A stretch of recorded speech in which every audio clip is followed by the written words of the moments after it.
দিবা না, কথায় কথায় স্ত্রীকে উল্টা পাল্টা বলবা না, কথায় কথায় তুমি স্ত্রীকে তুমি যৌতুকের দাবি করবা না।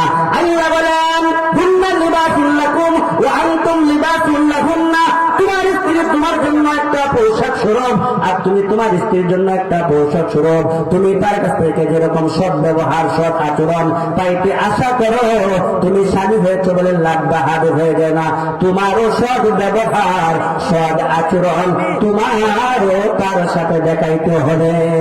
এই জন্য হযরত খাদিজাতুল কুবরা রাদিয়াল্লাহু তাআলা আনহা যেই দিন আল্লাহর নবীর স্ত্রী হইলেন, খাদিজার নামে একটা বিরাট বড় বদনাম বের হয়ে গেল। এত বড় ধনী মহিলা হইয়া আজকে গরিব এতিম মুহাম্মদকে বিবাহ করলো। এইবার যারা যারা খাদিজার বদনাম করছে ওই সমস্ত বড় বড় লোকদেরকে, আরবে সমস্ত বড় বড় লোকদেরকে দাওয়াত করে এনে খানা সামনে দিয়ে বলতেছে, আপনার একটা বক্তব্য আছে, আমি একটা অন্যায় করেছি, আমি একটা ভুল করেছি। এত বড় ধনী মহিলা হইয়া আজকে একটা এতিম গরিব মুহাম্মদকে বিবাহ করলাম, কেন এই কাজটা করলাম, ভুল করেছি না? তারা বলে হ্যাঁ খাদিজা, কেন এই কাজটা করলেন? আমাদের তো কোনো বুঝে আসে না। ও খাদিজা, আপনাকে তো আরবের বড় বড় লোকের ছেলেরা বিবাহ করার জন্য প্রস্তাব দিয়েছে, আপনি বিবাহের জন্য রাজি হন নাই, আপনি বিবাহের জন্য বিবাহ প্রস্তাবকে আপনি রাজি হন নাই, আপনি প্রত্যাখ্যান করে দিয়েছেন। আজকে কেন আপনি এই গরিব এতিম মুহাম্মদকে বিবাহ করলেন? ও খাদিজা, আপনি তাড়াতাড়ি তালাকের ব্যবস্থা করেন। একবার বলেন নাউজুবিল্লাহ। খাদিজাতুল কুবরা রাদিয়াল্লাহু তাআলা আনহা বলেন, আমি তো আপনাদেরকে ফতোয়া দিতে বলি নাই, ফতোয়া তো আমি দিব এবং আমার রাইটে আপনাদেরকে শোনায়া দিব। তবে আপনি কি বলতে চান? আজকে যদি আমার স্বামী ধনী হইতো তাহলে কি আপনারা বদনাম করতেন না? কয় না না, কখনোই বদনাম করতেন না। তাহলে শুনেন, এই মজলিসে আপনাদের সামনে দাঁড়ায় বলতেছি, আব্বা আপনাদেরকে সাক্ষী রেখে বলতেছি, আল্লাহর কসম দিয়ে বলতেছি, আমি আপনাদেরকে সাক্ষী রেখে বলতেছি, আমার যা অর্থ সম্পদ আছে সমস্ত অর্থ সম্পদ আজকে আমি আমার স্বামীর নামে দান করে দিলাম। এখন আপনারাই বলেন, আমি এখন গরিব না, আমার স্বামী এখন ধনী না। এত বড় ধনী লোকটা যদি আমার মতো একটা গরিব মেয়েকে নিয়ে জীবন কাটাইতে পারে, তাহলে আমি খাদিজার জীবন বড় ধন্য হবে কিনা? এই জন্য ভাই আল্লাহ রাসূল একদিন মদিনায় যাইয়ে হযরত আয়েশার ঘরে ঘুমাইছিলেন। আয়েশা সিদ্দিকা রাদিয়াল্লাহু তাআলা আনহা পাগলের মতন হয়ে গেলেন, পাগলের মতন হয়ে গেলেন। রাত্রে গভীর রাত্রে দেখে নবীজি বিছানায় নাই, পাগলের মতন হয়ে গেলেন। নবীজি কোথায় গেল, নবীজি কোথায় গেল? ভাবলেন হয়তোবা মসজিদে নববীতে ইবাদতের জন্য গিয়েছেন। সেইখানে যায় দেখে মিম্বরের পাশে যাইয়া দাঁড়াইয়া দাঁড়াইয়া পশ্চিম দিকে ফিরিয়া হাত দুইটা উপর দিকে উঠাইয়া চোখের পানি জড়জড়াইয়া পড়তেছে আর বলতেছে, মোনাজাত করতেছে, আল্লাহ আমি খাদিজার কবর মুখবাতে রেখে চলে আসলাম, আমি খাদিজার কবরের পাশে দাঁড়াইতে পাই নাই। ও আল্লাহ, আমি আমার খাদিজার কবর তোমার কাছে আমানত রেখে চলে আসলাম। আল্লাহ গো, যেই দিন হাসরের ময়দান শুরু হয়ে যাবে, শুরু করে যখন মাথার আঘাত উপরে চলে আসবে, মাথার মজক যখন গলে গলে পড়তে থাকবে, শরীর বেয়ে বেয়ে পড়তে থাকবে, সবাই ইয়া নফসি করতে থাকবে। এই দিন কেউ পিতায় পত্রের পরিচয় দিবে না, সন্তান মাকে বলে যাবে, মা সন্তানকে বলে যাবে, স্ত্রী স্বামী স্ত্রীর মধ্যে কোনো পরিচয় থাকবে না। এই দিন শুধু ইয়া নফসি করতে থাকবে। ও আল্লাহ, এই মুসিবতের দিন যেন আমি আমার খাদিজাকে না হারাইয়া যায়, আমি যেন আমার খাদিজাকে না হারাইয়া যায়। যখন এইভাবে মোনাজাত করতেছে, মোনাজাত যখন শেষ হয়ে গেল, আয়েশা বললেন, ইয়া রাসূলুল্লাহ, আপনার যৌবনের আরম্ভ আর খাদিজার যৌবনের শেষ, এই বিধবা বুড়ি মহিলাটাকে নিয়ে জীবন কাটাইলেন, আজও পর্যন্ত এই বুড়িটার কথা আপনি বলতে পারেন না। এত মায়া, এত মহব্বত। যখন আয়েশার মুখে খাদিজাকে বুড়ি বলার শব্দ শুনে রাসূলের মুখ মলিন হয়ে গেছে। আয়েশা বলে, যখন এই কথা বললে, রাসূল বলতেছে, আয়েশা তুমি এই কথাটা কিভাবে তুমি বলতে পারলা? আয়েশা রে, তুমি বুঝো নাই, তুমি বুঝো নাই। এ আয়েশা, তুমি শুনে রাখো, আমার খাদিজাতুল কুবরা আমার কাছে না আসতো তাহলে এই মা ফাতেমা কলিজার টুকরা দুনিয়াতে আসতো না।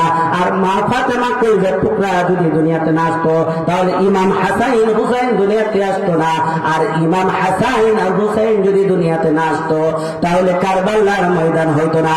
আর কারবালার ময়দান যদি না হইতো তাহলে আমি এতিম উম্মত গুনাহগার উম্মত গুলিকে জান্নাতে নিতে পারলাম না। তাহলে আমাদের মা বোনদের এরকম দরকার আছে কিনা?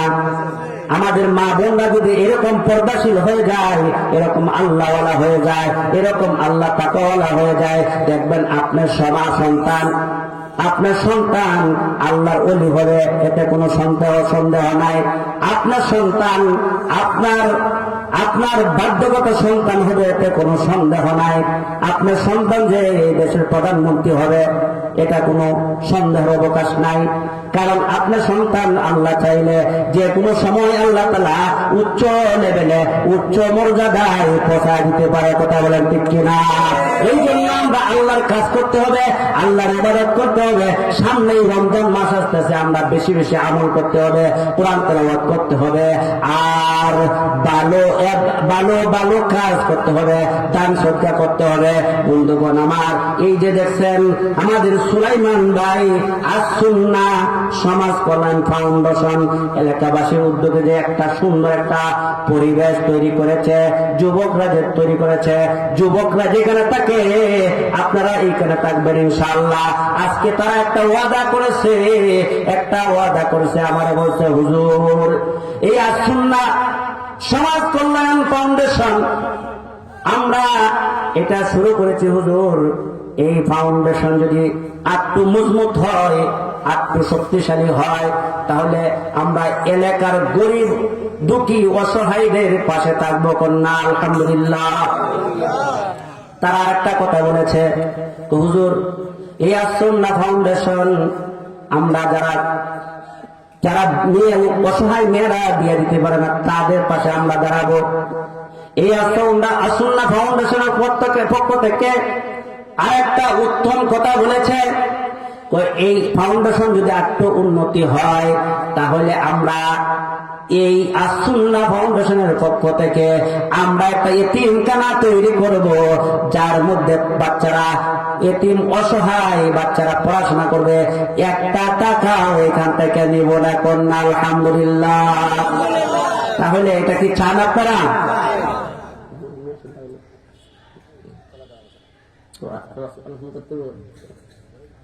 আচ্ছা ঠিক আছে। যাই হোক, তাহলে এই আস-সুন্নাহ ফাউন্ডেশন এমন একটা ফাউন্ডেশন হোক যে আপনারা ফয়জুল্লাহপুর একটা এমন শক্তিশালী ফাউন্ডেশন হোক, এটা আপনারা চান না? আপনারা যদি চান ইনশাআল্লাহ আমরা ওরা এই ফাউন্ডেশনের জন্য দোয়া করি, এই যুবকদের জন্য দোয়া করি। যুবকরা অনেক পরিশ্রম করতেছে, অনেক মেহনত করতেছে। এই ফাউন্ডেশন থেকে যদি একটা এতিমখানা তৈরি করতে পারে তাহলে আপনার সন্তান কেমন হইবে জানেননি? হযরত আব্দুল কাদের জিলানীর বাবার নাম চেনেন নাকি? জানেন নাকি? আবু সালেহ মুসাবি রহমাতুল্লাহি আলাইহি। কি নাম ছিল? আবু সালেহ মুসাবি রহমাতুল্লাহি আলাইহি। তো উনার বাবা একদিন রাস্তার কিনারে নদীর পারে আল্লাহর ইবাদত করতেছে, আল্লাহর জিকির করতেছে। যখন আবু সালেহ মুসাবি রহমাতুল্লাহি আলাইহি আল্লাহর ইবাদত করতেছে, আব্দুল কাদের জিলানী আগে আসে নাই। এই জন্য বলি ভাই, গাছবালা তার গোটা ভালো, গাইবালা তার ঘি, বাপ ভালো তার খুদ ভালো, মা ভালো তার জি। কথা বলেন ঠিক কিনা? সন্তান যদি ভালো হয়, মা যদি ভালো হয় তার মেয়ে অবশ্যই ভালো হবে, বাবা যদি ভালো হয় অবশ্যই তার ছেলে ভালো হবে। গাছবালা তার গুঠা ভালো, গাইবালা তার ঘি, বাপ ভালো তোর ফুত ভালো, মা ভালো তোর ঝি। আর এই ভিত্তিটা যদি না থাকে তাহলে হয়ে যাবে কলি যুগের কথা রে ভাই, কলি যুগের কথা। ছেলে তাকে লেপ্ত সুখে বাপের দেখা, শ্বশুর আইলে মুরুগ মারে বাপটারে দে ডাইল, বউটারে ভাই আদর করে মাওটারে দে গাই। সমাজে এরকম আছে কিনা নাই? মার খবর লয় না, বাবার খবর লয় না, বাবার একটা আপেল কিনা দিতে পারে না, মার একটু পান সুপারি কিনা দিতে পারে না। এরকম কথা উপরা জমিনে আছে কিনা নাই? এই সুন্নাহ ফাউন্ডেশন থেকে যদি একটা মাদ্রাসা তৈরি হয়, একটা এতিমখানা তৈরি হয়, তাহলে যে আবু মুহিউদ্দিন আব্দুল কাদের জিলানীর বাপ আবু সালেহ মুসাফি রহমাতুল্লাহি আলাইহি যখন ইবাদত করতেছে, হঠাৎ করে দেখে একটা নদী দিয়া বাসে একটা ফেক পলাইতেছে, ক্ষুধার কারণে উনি খেয়ে ফেলছে। খাওয়ার পরে ওনার ভিতরে একটা ধাক্কা দিচ্ছে, আমি কার মাল খাইলাম, আমি কার হক খাইলাম, কিন্তু আমি তো মালিকের কাছে